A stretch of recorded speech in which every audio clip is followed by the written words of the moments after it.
What's up, guys? Welcome back to Army. Welcome back, guys. All right. Coming to you at 7:30 a.m. So today we're gonna be talking about Fallen Angels by Walter Dean Myers. Let's just go ahead and dive right in.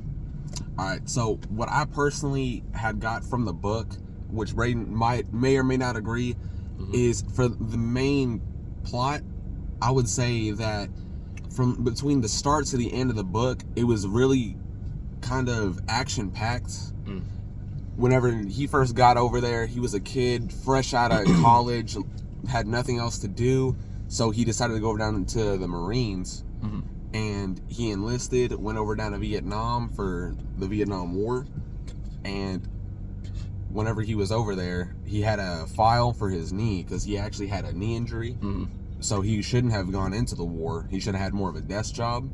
Ended up going inside, did about 2 tours, and the file had actually not been sent back until about the end of the war. So the entire time he's just been taking everything. I agree with that, Rome. But also I had a little bit of a different perspective.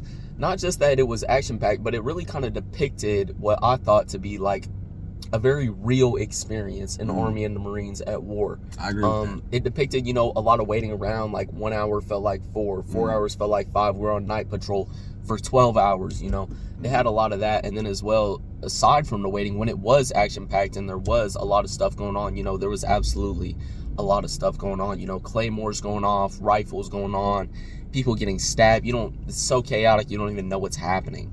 But talking about his knee profile, I feel like in the end, in that final chapter 23, they really brought it together with the doctor asking him, why were you out in the war? I don't understand. You have a profile.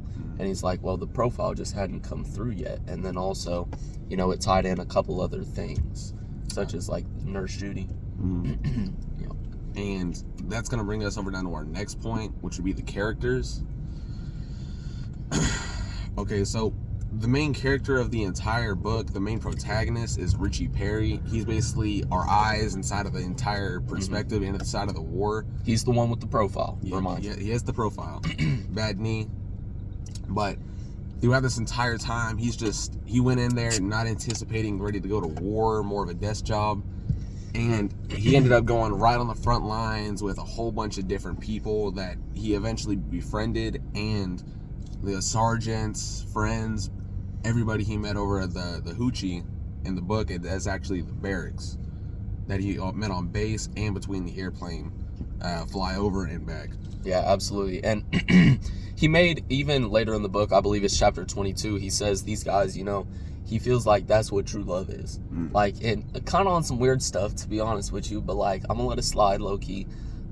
Just, really having a compassion for the guys that you're down in the dirt with, you're all up in the trenches with. And I think that was especially true for Pee-wee.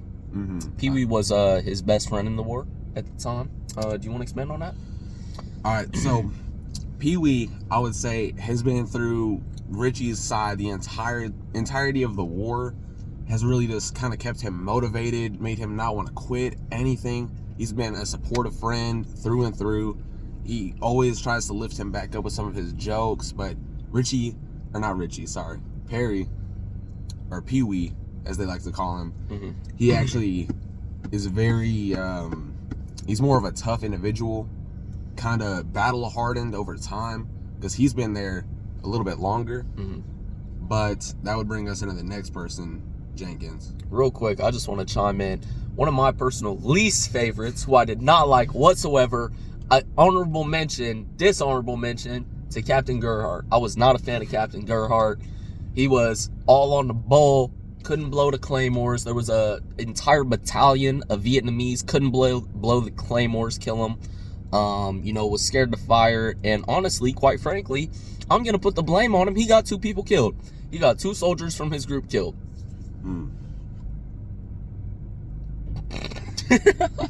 Alright, so then basically that'll bring us into the next character, right? Mediocre. That'll be Jenkins.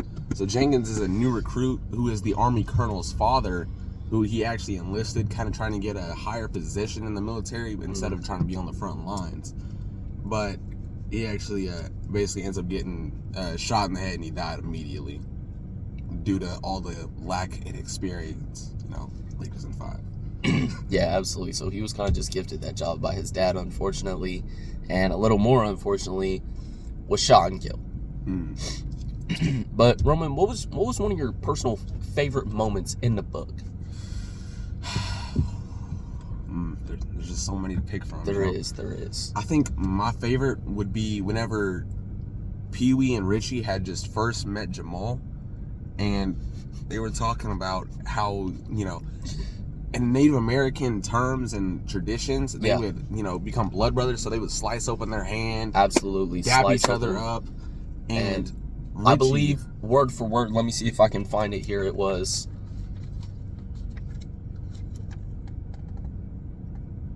combine our African tribal blood and become blood brothers. I agree with that. So whenever they really just made that connection, that ultimate dap up, I really had felt that, because any single time I've read it, it's so empowering. Absolutely. I mean, it sticks with you how much these guys just really wanted to stick together in this war, and how big of a role everyone played in just keeping everyone else safe. One of my personal favorite moments was when Pee-wee and Jenkins, or sorry, not Jenkins, Perry, were in the spider hole together.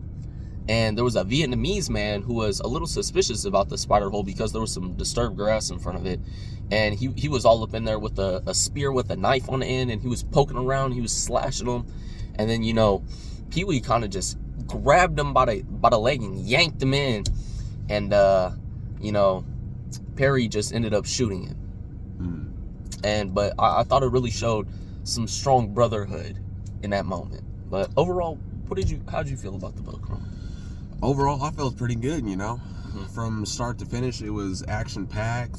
It really told it in the eyes through the soldiers, what they do day-to-day basis, all the ins and outs, the dangers of really what they do. Yeah. And I had summarized all of it, put it all inside of my head, acknowledged it, and it was really just... it had really... made me, I feel like it made me a smarter individual being able to just accomplish this. I gotcha. But we still got to cover our theme. But for me, I think the main theme of the book would be kind of the brotherhood, brotherly love. You have all your guys that just stuck with you and just went through and through with it. Yeah, I mean, I absolutely agree. I think the theme here is not just brotherly love, but also cruelty, because it showed kind of a side of Vietnam that was cruel. I mean, pulling a guy into a spider hole, in the trenches, in the rain, in the sun for hours and hours on end. It was a cruel war, quite frankly. And I think the theme of the book is cruelty as well as brotherhood and perseverance. Perseverance, quite frankly. All right. I think that about summarized our book and our podcast. So, absolutely. So thank you guys for tuning in, and join us next time for some more R&B.